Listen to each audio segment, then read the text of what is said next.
আমরা অনেকেই গল্প বই পড়তে খুব ভালোবাসি, আবার অনেকে গল্প শুনতে ভালোবাসি, আবার অনেকে বইয়ের ধারকাছ দিয়ে যাই না। আমরা কেন বই পড়ব, বই পড়লে কি হয় আর না পড়লে কি হয়, এই সম্পর্কে 10টি কারণ আজ আমরা জানব। নমস্কার, আমি মঞ্জু ভট্টাচার্য। আমার গল্প পাঠ আসরে আপনাকে স্বাগত জানাচ্ছি। বই পড়ার 10টি কারণ যা বই সম্পর্কে আপনার ধারণা একেবারে বদলে দেবে। 1. মানসিক ব্যায়াম। শরীরকে সুস্থ রাখতে যেমন ব্যায়ামের বিকল্প নেই, তেমনি একইভাবে আপনার মস্তিষ্ক সচল রাখতে মানসিক ব্যায়ামের জরুরি। মানসিক ব্যায়াম না করার ফলে আমাদের চিন্তা শক্তি লোপ পায়। ধীরে ধীরে মস্তিষ্কের এই ক্ষমতা নষ্ট হতে থাকে। ব্যবহার না করলে এই ক্ষমতা হারিয়ে যাবে। বই পড়া মানসিক ব্যায়ামের একটি বড় মাধ্যম। আপনার মস্তিষ্ক সচল রাখার জন্য নিয়মিত বই পড়া জরুরি। 2.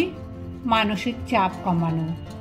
আপনি ব্যক্তি জীবন, পারিবারিক জীবন, একাডেমিক কিংবা চাকরি জীবনে যতই মানসিক চাপের মধ্যে থাকেন, এই সকল চাপকে আপনি পাশে সরিয়ে রাখতে পারেন যখন আপনি একটি ভালো বইয়ের মধ্যে নিজেকে ডুবিয়ে ফেলেন।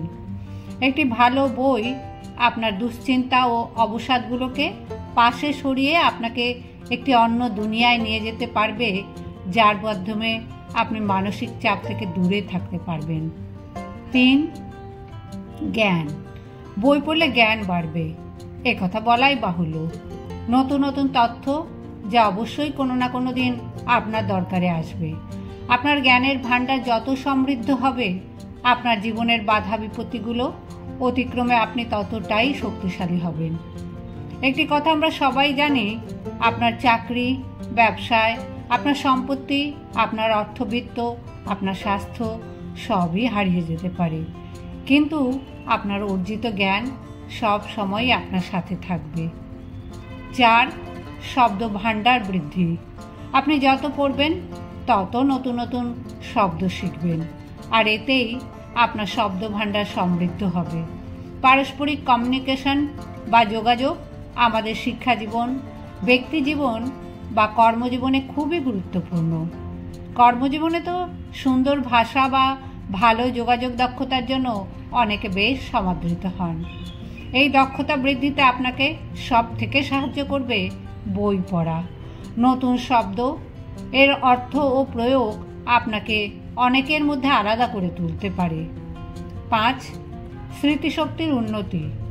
তীক্ষ্ণ স্মৃতিশক্তি আমরা কে না চাই। প্রায় আমরা বলে থাকি স্মৃতিশক্তি কমে যাচ্ছে, অনেক কিছু মনে থাকে না। আবার ভালো স্মৃতিশক্তির মানুষকে আমরা শ্রদ্ধার চোখে দেখি। আপনি যখন একটি বই পড়েন, আপনাকে বইয়ের চরিত্র ও তাদের ভূমিকা, তাদের পটভূমি, তাদের উচ্চাকাঙ্ক্ষা, তাদের ইতিহাস, সূক্ষ্মতা স্মরণে রাখতে হয়। আর মজার ব্যাপার হলো, আপনি যখনই আপনার মস্তিষ্কে নতুন একটি স্মৃতি দেন, তা একটি নতুন পথ তৈরি করে আপনার ব্রেইনে এবং আগের স্মৃতিগুলোকেও শক্তিশালী করে তোলে। 6. চিন্তা শক্তি, দক্ষতা শক্তিশালী। দিন দিন একটি শব্দ অনেক জনপ্রিয় হয়ে উঠেছে, ক্রিটিক্যাল থিঙ্কিং বা জটিল চিন্তা শক্তি। কর্ম বা ব্যক্তি জীবনে এই দক্ষতার কদর বেড়েই চলেছে। আমরা বই পড়ার সময় প্রায় জটিল কিছু ঘটনার কথা পড়ি, যেগুলো নিয়ে আমরা সচেতন বা অবচেতনভাবে চিন্তা করি। ঘটনাগুলোকে ধাপে ধাপে সাজাতে চেষ্টা করি, সমাধান করার চেষ্টা করি। অনেক পাঠক তো রীতিমতো কাগজ কলম নিয়ে বসে যায় রহস্য গল্প সমাধান করার জন্য। এছাড়াও বইগুলো নিয়ে আমরা অনেকের সাথে আলাপ করি, আমাদের চিন্তা, লেখকের চিন্তা ব্যক্ত করার চেষ্টা করি। এইসবই কিন্তু আমাদের চিন্তা শক্তিকে বৃদ্ধি করে, এই দক্ষতাকে শক্তিশালী করে তোলে। 7. একাগ্রতা বৃদ্ধি। আপনি কি খেয়াল করেছেন, ফেসবুকে একসময় আমরা দীর্ঘ বা বড় ভিডিও দেখতাম, কিন্তু সেখান থেকে আমরা ছোট্ট রিলসে অভ্যস্ত হয়ে গিয়েছি। আমরা সারাদিন ফেসবুক ব্যবহার করি, কিন্তু বেশিরভাগ মানুষই দিন শেষে বলতে পারবে না আজকে ফেসবুকে কি কি বিষয় আমরা দেখেছি। শুনতে খারাপ লাগলেও এটাই সত্যি। প্রযুক্তি আমাদের অনেক কিছু দিয়েছে, আর আমাদের কাছ থেকে কেড়ে নিয়েছে একাগ্রতার মতো গুণ। যে কোনো কাজে একাগ্রতা অত্যাবশ্যক একটি ব্যাপার। একাগ্রতা দিয়ে অনেক বড় বড় কাজ অতীতে হয়েছে, যা দিন দিন আমাদের থেকে হারিয়ে যাচ্ছে। যখন আমরা বই পড়ি তখন আমরা অন্য সব কিছু থেকে নিজেদের দূরে সরিয়ে রাখতে পারি, একাগ্রভাবে গল্পের বা বইয়ের মধ্যে ডুবে যেতে পারি, যা আমাদের একাগ্রতা বৃদ্ধিতে সাহায্য করে ব্যাপকভাবে। ৮. ভালো লেখার দক্ষতা। পড়া এবং লেখা একে অপরের সাথে পারস্পরিক সম্পর্কযুক্ত। পড়ার মাধ্যমে আমাদের ভাষা ও শব্দের জ্ঞান বাড়ে, আর এই জ্ঞান আমাদের লেখনী শক্তিকে বৃদ্ধি করে।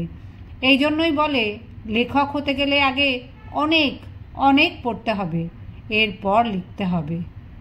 ৯. প্রশান্তি। বর্তমান সময়ে বই পড়ার সব থেকে বড় উপকার যদি চিন্তা করেন, বই পড়ার কারণে আমরা যে মানসিক প্রশান্তি পাই সেটাই অনেক বড়। বই পড়ার সময় আমরা হয়তো ডিজিটাল ডিভাইসের পেছনে সময় নষ্ট করতাম, সেটা না করে আমরা যে ভালো কিছু পড়ছি, কিছু শিখছি, এই চিন্তা, এই প্রশান্তি কি অমূল্য নয়? ১০. বিনোদন।